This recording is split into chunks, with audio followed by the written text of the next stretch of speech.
Welcome to Funnel Reboot, the podcast that shares ideas on how to upgrade your lead generation. Here is your host, Glenn Schmelzle.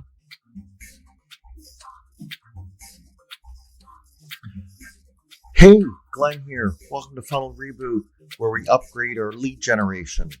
Today, we're going to dive into what it takes to host a virtual event. First, I want to remind you that I really like hearing what kind of topics you want to hear, and you can talk to me through our listener line at 613-703-7073. You can also fill out the feedback form on the Funnel Reboot website or catch me on social at Funnel Reboot.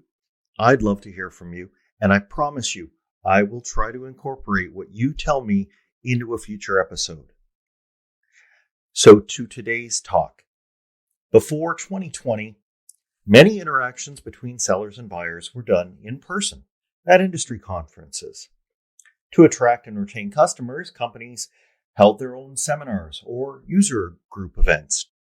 Of course, none of us have been driving or jetting around for the past year and a half. I'm recording in late 2021 here. And as of now, here in Canada and elsewhere, we have filled the void with virtual events. Now, these are more than just webinars. If you have been an attendee at one of these, it's likely been a paid affair, although it's been cheaper than an in real life event. Virtual events pack quite a punch, enabling you to interact with others. You can take part in a breakout session. You can ask speakers questions, take their polls, of course, see keynotes, and you can also sit at virtual tables during the breaks to chat and network. While it's unclear whether we will keep using virtual events as much once face-to-face meetings return, there is no denying they've got powerful advantages. I'm speaking to someone who knows more about virtual events than almost anyone. Throughout the pandemic, he's been a vital resource running very large events for international organizations and corporations. How did he get so knowledgeable about virtual events in such a short time? It's because he has considerable experience running physical events. How did he get into that? Well, a dozen years ago, he was earning his living as a saxophonist, and he moved to my city, Ottawa. He got together a couple of musicians and founded a saxophone ensemble. But it's hard to find out who wants to book you for their next work function or wedding when you aren't known. So in order to get gigs, he started attending chambers of commerce events.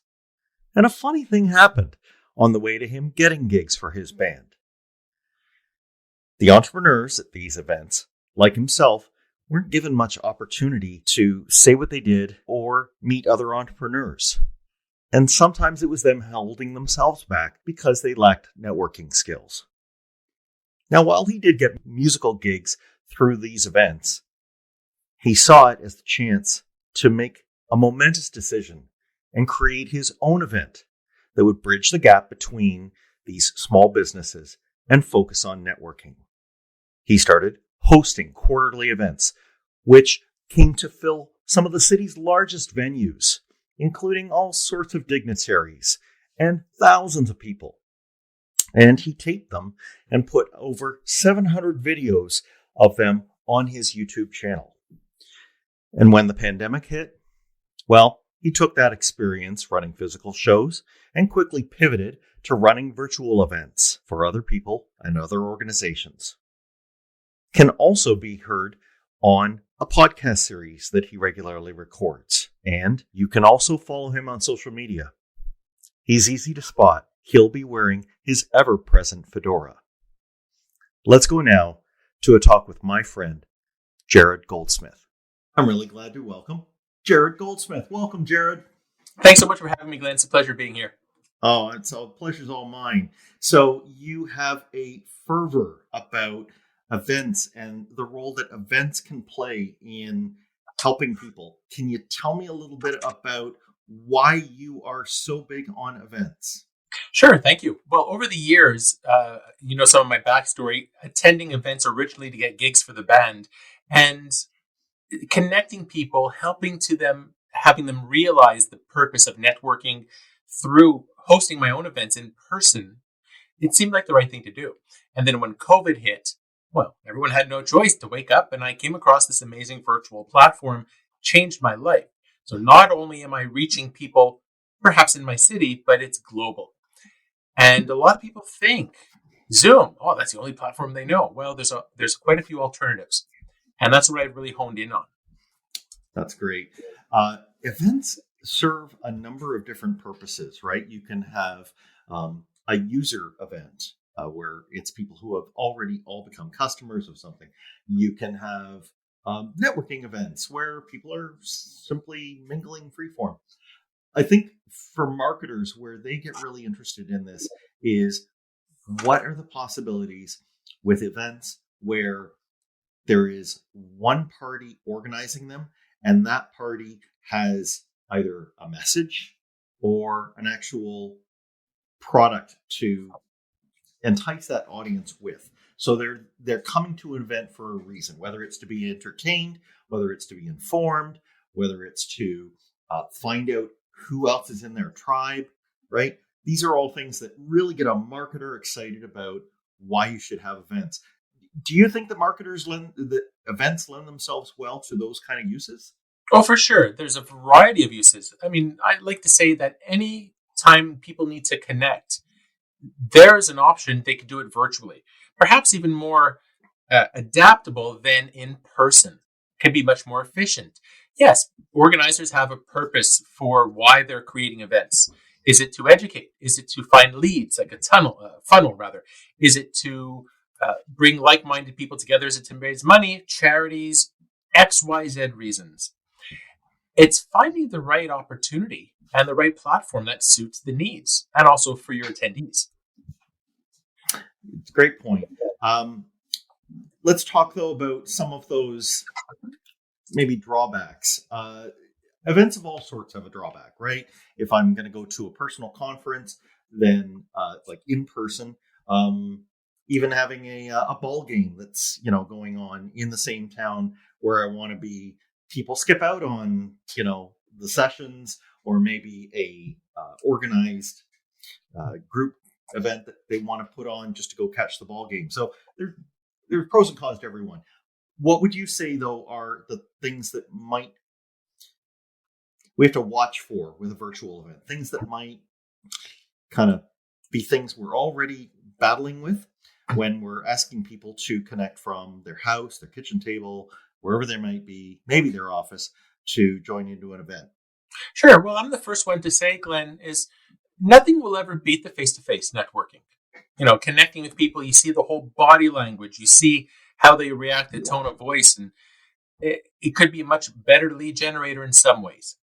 But things to watch out for virtual events, like I said, it can be so much more efficient. Like when I do career fairs, for instance, it's much easier for job seekers to connect with the right person, send their virtual resume, it goes straight to the person's inbox. Hopefully they'll see it. And you can meet a much more larger variety of people virtually, much more effectively than in person. Like now, I think most of us are realizing around the world how much more efficient we are. Back-to-back meetings, we don't have to travel an hour or in traffic, etc., find parking. I don't know when I'm going back in person again. I'm just very, very busy. But things to look out for. For virtual events, the onboarding is such an important aspect. For many, technology is not very user-friendly for some. Some people don't even know how to use much of their computer, let alone a new platform. One of the experiences I like to say is I held a few events for high school reunions for some high schools in the States, one from 1962 and one from 1969. So the age, you can imagine, was about 75 and up. And a lot of it had to do with the onboarding. Yeah. So for virtual events, people need to know, one, how to use the platform. Two, will it work on their technology? Some people's using, let's say, Windows 7 or Windows 8. It might not be compatible with today's technology. And three, how do you turn your camera microphone on? How do they use it? explaining that to attendees and speakers and stakeholders, like sponsors ahead of time, how can they get ROI from a virtual event? All of this needs to be explained ahead of time. Yeah, there's a fair bit to it, and it sounds like there's a whole process to it. How far back do you think, if someone wants to get a virtual event up and they haven't done it before, they haven't hosted one, what are the differences between how they might do that and how they might book a real venue and think about how they would plan that meeting with people in real life? Well, when I planned my eSAX events in person, right, I only did them every quarter, every 3 months. I planned a year in advance. There's a lot of moving parts, big venue, bands, entertainment, music, food, all that stuff, volunteers. There's a lot less moving parts for virtual events, but it still takes a fair amount of planning. I've had some clients who say, hey, Jarrod, I'm hosting an event in 4 days. Can you help me out? Sure, we make it happen. As long as they know what's happening when. They have a structured agenda, who's coming up on stage, what's happening, a show flow. Yep. As long as people provide that detail, that's fine. And then we handle the rest. But more time obviously is better to plan. And people think, oh, sorry, go ahead. I was just going to say, the point that you brought up about the show flow, it actually points out that there needs to be a plan. For people who haven't done these before, they're usually like a landscape sheet of paper, or you can use a spreadsheet, and you're blocking out those times, but you're also going down columns like who is on sound and who is muted. You're going into aspects like who actually is the main person whose face is on the screen versus if you're doing a panel, or, there's all these things that you got to have that big block diagram, right? Oh, yes. And we talk about a show flow. Have you ever been to an event and the organizer doesn't really know what's happening? It seems to be out of control. It's not organized. Awkward. And it's awkward. People can see that. With a virtual event, well, okay, maybe the first 20 minutes are open networking. Well, how do attendees network? Is there an opportunity for some... I always come on and give a 30-second spiel. Here's what you need to know for the platform. And then we network, and then we go into the presentation mode, and then I just follow the script. What videos do I share? Is the link in the show flow? Well, I don't want to having to search for a link when the event is live. I need all this information ahead of time. So it's being organized. And are your speakers on? Is your technology working? What are you sharing a PowerPoint? Okay, where's the PowerPoint? Is it accessible? Do you have it open on one of your screens? There's a lot of parts, but the more organized you are as an organizer, the better experience attendees will have. Doesn't matter if it's in person or virtual. A good process is a good process, right? Yeah, that's right. Do you encourage people to try doing a dry run? Oh, all the time. Not only for the attendees, but also for the stakeholders and speakers, and people coming up. Because, again, most people are using a different platform. There's so many out there. They need to know what to do. How do you share a PowerPoint? How do you share a video? Or am I, as the behind-the-scenes organizer, doing it on your behalf? I was doing an event, I do a lot of events, but one of the other days, the speaker came on, didn't have an opportunity to attend a dry run. There's 400 people on the platform, and they couldn't share their PowerPoint. They didn't know how. So I had to get up on screen, and it's embarrassing for the organizer for me to explain it in front of everybody. Well, if they would have attended one of the 3 dry runs prior, they would have known what to do. Completely. It's gonna, Murphy's Law is gonna strike, right? On that note, you talk about big events. I know, for example, as of the time of this recording, you are a week away from an event which I'm very fond of, TEDx Canada. These are highly polished and highly attended events, and they're charged for. Maybe you could just tell me on the spectrum of things, just so we don't overwhelm people here. When you bring it down to, let's say, smaller events, maybe a dozen people, maybe it's an internal team building session that you have to run. Are there things that you can, let's say, leave out, and maybe not overwhelm yourself when you're just trying to do something small scale? What if you could kind of boil it down to the essentials what would you leave out? Oh, a lot of the times when I give demos for clients, prospective clients, I don't tell them every bell and whistle they need to know. Like when you're helping someone with their marketing, you don't need to explain how they do the analytics. Right. So it's the larger, bigger picture. And let's say for something like TEDx Canada, they're very organized. It's a pleasure to work with them. They know what they want. They know their branding, their graphics, all that good stuff. And breaking it down, like I said earlier, onboarding, having people know what to do when. Do the videos work? Are they listed as unlisted or public? If they don't work as a private video, you won't be able to share them, etc. All of this can be done ahead of time so that there's nothing left to chance, unless there's a power failure. That's a killer for virtual events. I do have a little bit of a backup. I have there's nothing worse than something were to happen. So I have one of those backup battery powers. I could last for about 5 minutes. My colleague in Toronto could take over if something were to happen to me. Wow. But I've been on an event I was hosting when there was a internet outage both on Wi-Fi and data. So for a good 5 minutes there, we were just SOL. Yeah, I mean, there's, in terms of what we could plan for, we what was the expression? Plan for the best, plan for the worst, hope for the best. That's right. Yeah. But Bell was digging in front of my house for over the last month. They cut my wires twice. I was in the middle of an event. Everything shuts down. There's nothing I could have done about that, even though I asked them that morning not to do it. Wow. Yeah. So, but you have to have contingencies in place for a virtual event in case something like that happens. And I would suggest as a best practice, if it's a small event, okay, fine. But if you're doing an international conference for, let's say, some states like that I've been working on, yes, one of my contingencies is to have a colleague in a different city manage the event at the same time. And let's say a speaker is sharing a PowerPoint. Well, I have the PowerPoint on my side, flipping through the slides in case that person loses connection and they can't share anymore. I would just drop off and pick it up. So the attendees might only notice a 5-second blip. It's happened. Yeah.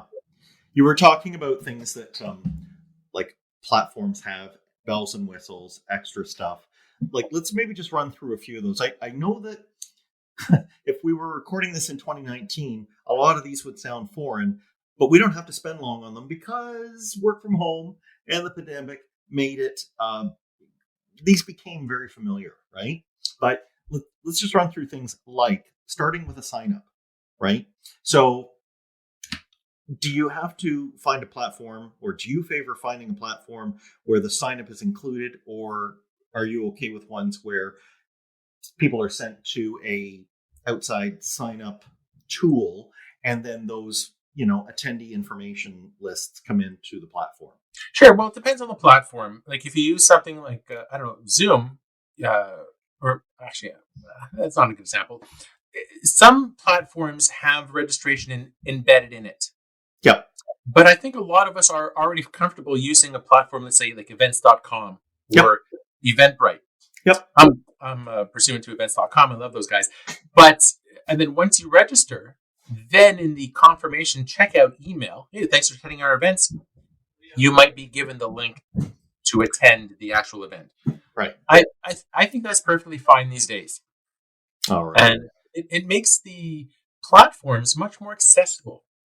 So if some platforms don't offer such a ticketing option, then you could still use whatever ticketing platform you like, or your own internal ones, they say through your website. Yes. Or if you don't want to send so many emails to people, a few days before the event, send everybody who registered an email. Thanks for joining us. Here's the link you need to use. Yes. And, marketers are all about the list. So having those kind of options at your disposal, it's good. And let's not forget that if it is intertwined with the event itself, not only would a registrant list be valuable, but a attendee list would be valuable. Of course, those won't be the same lists. We know that not everybody who registers attends. Oh yeah, the uptick for those who register versus those who attend, it's very different. And much like an in-person event, you mentioned a ball game earlier. If you spend $100 going to a networking event where you're in a suite, there's food, chances are you're going to show up because you have a lot of money invested in it. Yep. Or a 500-person conference in person. Yep. Virtual, when people have skin in the game, they're much more likely to show up. And I realized this 10 years ago when I started hosting events. The first few eSAX events I did back in 2012 were free. And it was very, very low attendance. And then but very high registration. Yes. And it's even more so virtually. You might find, you might have 200 people who register for a virtual event, but only 85 show up. Oh, it's a nice weekend. I'm spending time with my kids. I'm going to vacuum the house instead, or something on Netflix. Yep. So why would people want to attend your virtual event? And this comes down to the marketing side of it. What is in it for your attendees? Do they need accreditation, like for academics or schooling? Yep. Do they have to show up? Is there an opportunity for them to find a job? Let's say a career fair. Is it to network? Is it to learn content? Again, it comes back to what we were talking earlier about the purpose of your event. When it comes to a virtual event, I'd like your take on this, because I do think that there are some things that are a little different than how people consider making an in-person event. And an in-person event, at least for the speakers, you may want the most knowledgeable person, maybe even somebody who is rather long-winded. I would say, though, on virtual events, you might want to select instead for the people who are most vibrant and maybe who can condense what they need to say and to give it somewhat briefly. You yourself said earlier, you can get so many things done, for example, in a speed interviewing career fair setting. Well, the same is true for our attention spans when we're listening to speakers, right? We value, in virtual events, I think more than real events, someone who's engaging, but to the point. And as long as they're keeping us with a high energy level and they're keeping, on track to getting to that point, I think that's a good thing. What do you think? That's a really good suggestion, Glenn. I've been on events where I'm chatting with a Nobel Prize winner in medicine, or the lead singer of Glass Tiger, or some high profile folks. If you're not enthusiastic on camera, why do people care? You can have the most amazing background and experience, but it's like, watching paint dry. Yeah. And it's like in person or virtual, but virtual, you only have the experience from the waist up in many cases. Yeah. Finding people who are enthusiastic, okay, well, often they charge.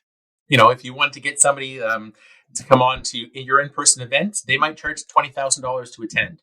Virtual, they might charge a lot less or do it for free. But one of the main values of a virtual event is your reach as an organizer is global. You could reach the most well-known, respected person in your field, and depending on the time zone and their availability, they might say, "Sure, I'll give you 20 minutes of my time." Yes. Instead of having to have them pay and spend 2 days in the airport coming over to your city. Yeah. And not only for your finding speakers that might accommodate your guest list or the reason for your event, but your attendance is often global as well. What do we have to think about there? Time zones. And, it's easy for somebody in Berlin, let's say, to purchase a ticket if you charge in Canadian or US dollars. Yep. How does that work? It has to be a simple process. Can they find the event? Are you reaching those people in a different city? Or are you reaching people with a certain interest, like a subject matter? Again, I'll leave that to the marketing experts like you guys. But for an organizer, like you said, there's pros and cons to hosting a virtual event. I think the pros outweigh the cons. Well, not that we have much of a choice in the matter these days, but it's what they do with it. Like, if you're organized as a regular, like, in-person event planner, that will be magnified. If you're good at business, you might find opportunities where people have not seen them. All right. Yeah. And if they're well known, but people haven't had a chance to see them, I read that as being they'll get a lot of demand, right? That would be a nice hook for people to say, yeah, I'm going to sign up for that. I've heard that person's name, or I've seen their book all over the place, but I've never heard them. Oh, yeah. And when you are able to bring in a big draw, it doesn't matter if it's in person or virtual. again, that could be the hook, like you mentioned. Give people a reason to attend. Like some of the events I've had Brett Wilson from Dragon's Den here in Canada attend some of my events in person and virtually. And for people who've watched Dragon's Den or read some of his books, they know of him. They want to hear some of that wisdom. And if they don't have to spend $400 attending an in-person event, and I don't have to spend $30,000 hiring him, it's a win-win for everybody. Yes. And for those organizing virtual events, always think bigger. If there's an expert in your industry, like somebody who wrote 20 books and who live in, I don't know, in South Africa or whatever, you have nothing to lose. The worst that can happen is they won't reply back. Yeah, it's a very good point. And they're just going to look at it in their time zones. I like your consideration, though, about thinking, we need to imagine, let's say, East Coast, North America, and Europe. Or if someone listening to this wants to run something that captures West Coast and Pacific Rim, you do have to kind of play to the times of day where you can hopefully accommodate people so that they're not getting up at ridiculous hours. Well, yeah, there's never going to be a good time that accommodates everybody, obviously. And when you host dry runs, it's always a good idea to host several different times throughout the day or the week leading up to your event. Yes. Just to offer the most amount of opportunities for not only your attendees, but again, your speakers and guests, and rather stakeholders. So we've talked about some of the features that, you would use. And mainly the ones we've dwelled on are things that a keynote would use, the slides. We haven't mentioned it, but I know some platforms offer a whiteboard and they can, doodle while they're talking through something. But there's a big aspect to the virtual events that specific virtual event platforms have gotten really good at, which is breakout rooms and chat. Can you tell us a little bit about, that seems to me like the last bastion of what in-person events had that was missing from my standard Zoom call. So tell me what that does, and most importantly, does it work? It depends on the event. Like, if you're having a family reunion, you want everybody in the same room, Zoom might work perfectly fine. Okay. You see 20 of your family members and everybody has a good time. But as you all know, as I'm sure all of your listeners will know well, you can only have one person talking at a time. If you're trying to brainstorm a business idea with 20 people or more in a room, it just doesn't work. It's not possible. And people are talking over, they forget to unmute their camera when the dog is, or their microphone rather, when the dog's barking, except kids are crying. We're used to it. We work from home, most of us. So finding a platform that can accommodate, let's say, the different breakout rooms, easily bouncing between the rooms. How do you chat with them? Is the platform you use accessible that way? What if you need closed captioning? There's a variety of options out there. And like I said, since COVID, they've been popping up left, right, and center, all these platforms. So finding, Yeah, I was surprised. You yourself invited me onto one of these sessions, and I was a bit skeptical, but it had an interface which took my avatar, right? So I guess grabbing from LinkedIn or whatever profile I had signed in with, and I could simply place that at a table and in a grid basically designed to look like a room full of tables. If someone else sat down at that same table beside me, then poof, we're automatically into a session where we're looking at each other and we're able to talk just as we would on a Zoom call, but it's completely happenstance. Yeah. Glenn, I'm talking about. Oh yeah, I'm known for networking, and when I was looking for a platform myself, like the week COVID hit, I realized, sure, I could cry in my pillow and wait for the government handouts. As a full-time musician and a live event planner, I was done. I had no choice but to do something about it. And then the entrepreneur in me kicked in and said, okay, yeah, again, I could wait for government handouts and hope to get back to normal. But I'm thinking, no, this is the future. And if I don't adapt, I'm not going to be in business. And then I came across a platform that, exactly like you're saying, easy to view. Let's say you're looking from a camera pointing down on a ballroom. You see different tables.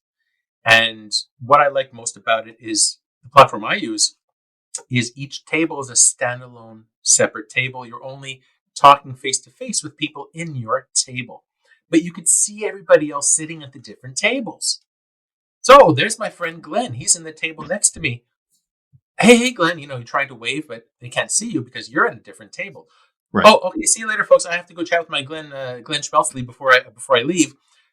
And I double click into your table. And then you and I are having a one-on-one conversation. It is the most accessible, easy platform. It is a game changer. And that's what I became an expert on. And I think, and you'll probably agree with me, there's something that even though it takes a moment to use technology like you would walk from table to table, but the minute you do it, I think what surprised me was how all the hardwiring in my brain that is made for networking comes alive.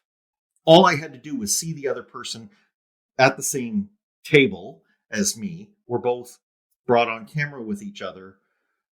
Actually, I'm breathing a sigh of relief and going, okay, well, now it can just be me. Oh, yeah, that's right. And, we're all missing the hugs, the virtual, the handshakes, the clap on the back, all that sort of thing. I can only imagine how much hugging is going to be going on when we go back in person. But until then, it's business from the waist up. And how do we manage that? And it can be very simple and rewarding and refreshing to see people you might not have connected with much over the last, how long, 2 or 3 years. Do we have anything to think about as hosts with either in those rooms or in chat, moderating? And I mean that both in a good and bad way. Mainly the issue would be that you want to foster people meeting each other, not staying, as the saying would go, at the back walls of the ballroom. How do we coax or entice? Do we let them know that this is going to be happening prior to the event so that they're all geared up? A couple of options. I mean, again, depends on the event. Sure, you could have a table moderator sitting at each table. But again, on my platform, it's up to the individual to bounce between tables. Sure, there's always going to be the wallflower in person. They're hanging by the bar. They're shy. They hang around their table because they know people there from their business. Virtual events a bit different. There's also a shuffle feature. I click a button, and everybody is shuffled to a different table. They have no choice but to interact with you. Again, for a networking event, that's great. But for, say, a 2-day conference, it might not be applicable. So again, we talked about the bells and whistles earlier. This is one of the features. Each whiteboard, on my platform, is a separate standalone table. You could have one person brainstorming a dog sitting company and another table talking about aerodynamics. Okay. They're entirely separate from one another, but you could still communicate with them in a different table. It really is a game changer. Yeah.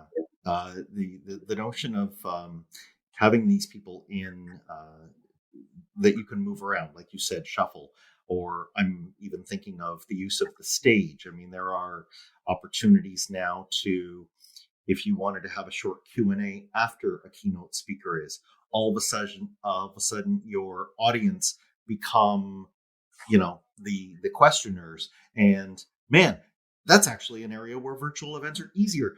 There's nobody running with a cordless mic through a gauntlet of tables, right? You just look at their hand raised and you go, all right, you're on. Ask your question. Yeah. And depending on the needs of the event, I mean, if it's included in the scheduled agenda of the organizer, yeah, you can accept questions from anyone in the attendance. Or you, as a panelist, can even post a question to yourself anonymously. Nobody has to know where it's coming in from. And I like to say to my panelists, often people are shy. They don't want to get the ball rolling. So throw yourself a low-hanging fruit question, and nobody knows that it came from you. And then it would encourage people to get started that way. It's like it seeds the conversation for sure.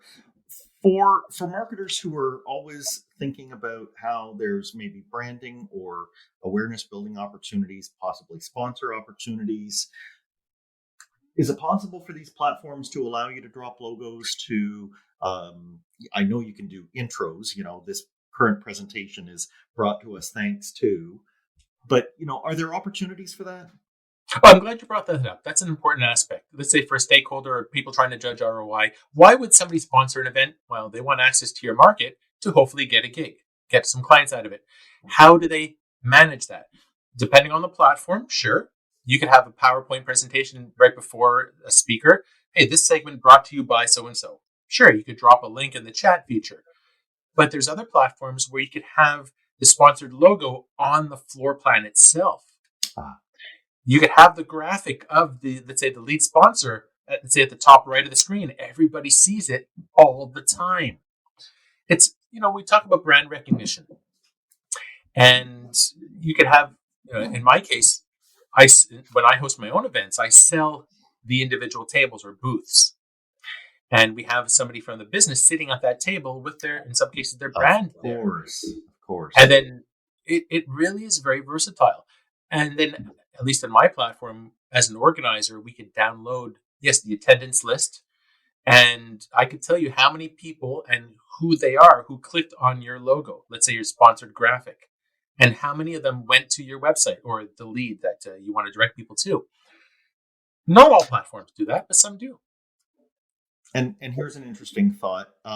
It's long been the right of sales reps to be sent to in-person trade shows. And, when it comes to, let's say, the cocktail hour, yes, they're the one who's there.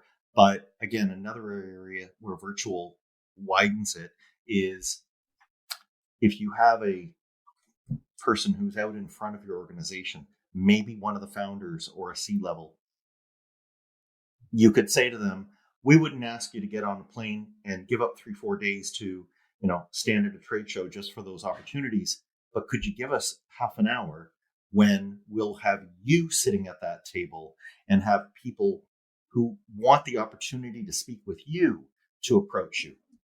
Oh, absolutely. Like some of my C-suite executives, clients, or multinational companies, the CEO of a 50,000 person company, their time is pretty valuable. But their business, their organization can squeeze them in for a 20-minute chat in front of all of their staff. Because it boggles my mind when I've gone in-person events, I know the money they're spending for the sponsorship package. And all you ever see is maybe that quick keynote speech that somebody comes in and they're whisked out. And I don't have a chance to talk with anybody from that brand. So it's kind of squandered. But to make the virtual event personal as well as have all of that brand impression, I think that's a powerful combo. Oh, it really is. And some platforms, your avatar, you can include your social media content, a website, Facebook link, booking, Calendly URL in some cases. Although I think I have mine going to my YouTube channel. But imagine going to an event virtually. Instead of giving a business card, you click on somebody's avatar. It opens up into a new window right to their LinkedIn profile. Yeah. And here's a valuable piece of advice, Glenn, I think your listeners will like. Virtual networking can be so much more effective because, let's say you see somebody in the next room or you're talking to somebody face to face. Let's say, Glenn, I'm talking to you right now in an event. I would just say, click on your website or your LinkedIn profile. I would search you out while I'm talking to you face to face. Yep. We could talk about body language. And we've all done it. And I said, hey, Glenn, I didn't know you went to Earl of March High School. So did I. Right. That's amazing. And what teacher did you have? That type of personalized connection is gold. That is not possible when you're in person. Yeah, I would say for anyone who's attending events, it's really wise to take those few extra minutes, even for your own self. You don't know what the career options could bring. Attach your social media profiles to that main avatar. The only good can come from it. And you've highlighted some ways that I didn't even think of. Well, and also be consistent with your profile and your graphics, across different platforms. Although that's what's the word? Good and bad, right? You're searching somebody online in LinkedIn, but like in person, when you're looking at somebody face to face, you give them attention. If you're looking at the stock market or your emails on a different screen, you're not paying attention. You're not staring at the screen, at the camera. Yes. People see that and it comes across as you're not paying attention to them. There is etiquette that we all should be paying attention to from that point. Got to play devil's advocate for just a second here. It is great that there are these platforms out there, but people are also hearing from the likes of Facebook and they're hearing from the likes of Zoom. But I'm thinking more of the social networks where they say, well, we have your profile already. There's no need to go anywhere. You can just set up, something, the recent announcements about the workspaces that Facebook is trying and augmented reality. What do you say to that? Are we wise as either hosts or attendees to look at those as solutions, or should we stay away? Well, all of the social media platforms are geared to try to get you on to stay there. Obviously, YouTube, they want to keep you on YouTube. Facebook wants to keep you on Facebook, etc. If it works for you, great. Is it easy for other people to use? Maybe. Or is everyone on the planet, they know about Facebook? Sure. Yep. If Facebook came out with a virtual platform, will people try it? Absolutely, they would try it. Does it have the features you're looking for? Maybe. I mean, it's a matter of figuring out, like I said earlier, about what your needs are. If you could keep everybody on Facebook and it's simple, the security is good, and your sponsors are happy, then why not? Why would you need to learn a whole other platform? The counter to that would be that we don't know if Facebook will always have it there. And although we don't think about it at the beginning, at some point in time, we're going to want to have that list. And we will remember at that point that we don't own it. So I think I agree with you that it can be used, but I think a good host would, while you're on that platform, have off ramps. And they may even be just, hey, would you like to find out about the next event like this? Okay, drop your email over here. Email is not going to be corrupted by any platform anytime soon. It is, once you have an email, you own that. So you can use it for what you need, but it's rented land. So keep that in mind and remember that the landlord always has the final say. Well, for sure. Facebook, I heard they're very territorial when it comes to the data, as everyone else should be as well. But The virtual platforms you use, usually the attendance list can be downloaded. At least in my case, it shows you the name, email, and when they registered for an event, if they logged in, and when they logged out, and how many minutes they were logged in for. Good.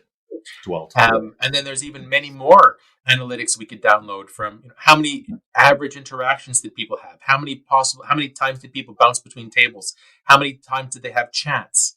Like, we can get very specific with analytics. And you're an analytics guy, aren't you? You love this stuff. Absolutely. Me, not so much, but my clients, some of them are. So they love this. I mean, any marketer listening to this is thinking of that and understanding that there's a gradation of engagement. Some people, showed up for a minute. Some people stayed the entire time. I know if I'm working beside a sales team and that sales team is saying to me, give me the people who I can talk to from that event and try to get them into a sales discussion, I'm not going to give them all. That would be folly. And I'll torch my reputation with sales if I do. Sure. But if I have metrics, like you said, perhaps the ones who were most engaged for the longest, or if there were key sessions that they caught that seemed to show a commercial intent, right? Those would be the things that would make them worth passing on. Hey, I wanted to ask, what's your take on offering recordings? Do you think that that's of much value, or do you think that it's something people ask for but rarely gets used? I do it quite often. Some platforms are easier to record than others. Or there's also third-party screen sharing platforms like Loom or StreamYard or video. There's a variety of ones, or even what you're using now is Zencaster. Yep. But the content depends on the client. A lot of my I don't host many of my own events anymore. The clients might say, okay, we don't want it shared anywhere else. We want a private event. We cannot publicly post this. No problem. I just download the recording and send it to them, and they can do whatever they want with it. Sure, I've signed NDAs. Doesn't bother me. I don't mind. But having content that's accessible after the event, that's where the gold is. I call it evergreen content. You'll notice in many of my videos, there's no dates. So I could be posting a video tomorrow, but I recorded 6 years ago. It looks like it's a brand new video. I always suggest that organizers think that like that. Yeah. Rather than saying, happy holidays, we're having, getting ready for Christmas. Well, if you post it in February, it's not applicable anymore. But going back, as an organizer, do you want to have your event one and done, or do you want to keep using some of that content for years forward to promote future events? I would say you think of it evergreen, and how can you use that content for future reference, even to increase your brand exposure?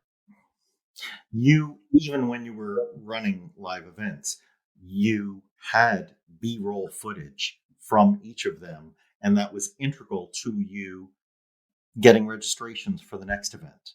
Oh man, you have no idea how much stuff I have. I have about 15 blooper videos. I'm interviewing somebody and you see a dinosaur walking behind them, 20-foot tall dinosaur. It is phenomenal, Glenn.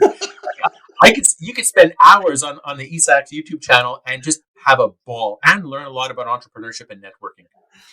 So the real kicker question here, and I think it's where people who have listening by now understand how passionate you are about this, and that you have reincarnated yourself as a person who can run these events. Let's talk about the do-it-yourself versus the done-for-you model. What do you counsel people on when they're trying to decide if they should go to somebody who can run the event, or if they should try to do it in-house? Most people don't want to become an expert on a virtual platform. It's taken me 2 years to gather the experience I've had where I know it inside and out. And for a lot of organizers, they say large associations, they say, hey, Jarrod, I have this event in December or whatever. Can you help me out? Sure, no problem. They send me the sponsor graphics, the logos, date, time. I set up the event. I show them how to use it. On the day of, I manage everything. They put their feet up and relax. It is very simple. Or I have other clients say, hey, Jarrod, teach me the platform. Teach me how to fish. Say, sure, no problem. And then they could sign up for their own subscription. And I'm always available to help them with tech support and to make the event run smooth. It depends on how hands-on people want to get. Like people who are more tech savvy, they want to learn the ins and outs. Sure, no problem. Happy to help. But something we didn't cover, Glenn, is for virtual events, whatever platform you decide to use, it's always a good idea to have live tech support to help your attendees. There's nothing more frustrating for attendees when they can't get their camera and microphone working. They don't know how to go to the different tables or bounce to a different floor, or how do they watch a PowerPoint. Having somebody live to help them troubleshoot is key, rather than sending an email and waiting 20 minutes. Hopefully somebody will reply back to you. Right. I gather that on the higher tiers of most platforms, this is an option. Yeah, it should be. Yeah. Yeah. So I offer. Good thing to look for. Absolutely. I offer tech support depending on, if somebody's having a 400-person event, I'd suggest, maybe 3 or 4 tech staff on site. Mm-hmm. So I often get contracted from other people to provide tech support for their events using my platform. And it makes their event runs much more smooth. That peace of mind and preserving the reputation you've worked so hard to get. Because again, you can put on a virtual event, Glenn, comes down to the user experience. If you had, let's say, 400 people in an event and 100 of them write, what a great platform, what's so easy, I had such a great time. Or you had 20 people say, this platform is terrible, why did you use it? Oh, I couldn't figure it out, it's terrible. Well, you're not going to please everybody all the time. Yeah. Maybe 20 was a bit high, but there's always somebody who's not going to get it for whatever reason, or maybe they're just using a DOS computer. Right. But we try to minimize that by having people on site helping them out, because again, the whole purpose we're in event planners is to offer an experience to have people wanting more, and that is the same in person or the same virtual. So it's, we just have to manage it virtually. And I think we're going to cap it there, and we're probably going to leave our listeners wanting a bit more. But if they do want to know more, Jarrod, how can they go about doing that? Oh, thanks, Glenn. eSAX virtual events. They go to eSAX.ca. And all the information's there. I have videos, or for a lot of fun, you can go check out the YouTube channel, the aforementioned YouTube channel that we talked about, eSAX. I'm sure you'll find a lot of good stuff. All right. That's perfect. Well, Jarrod, I'm really glad that you were able to take us through virtual events. And for the listener, I'm really glad that you were able to take part in this. And if there is someone else who is dipping their toes in this, or they've run on a small scale and they're thinking of making this a little bit more of a cornerstone in their marketing program, I would encourage you to share this episode with them. And if you have any feedback, go ahead and share it with me on social media. And once again, thanks for listening. Thanks so much, Glenn. It's been a pleasure. Thanks for listening. Follow the show on Twitter at Funnel Reboot. If you like what you have heard today, please consider leaving a review wherever you get your podcasts.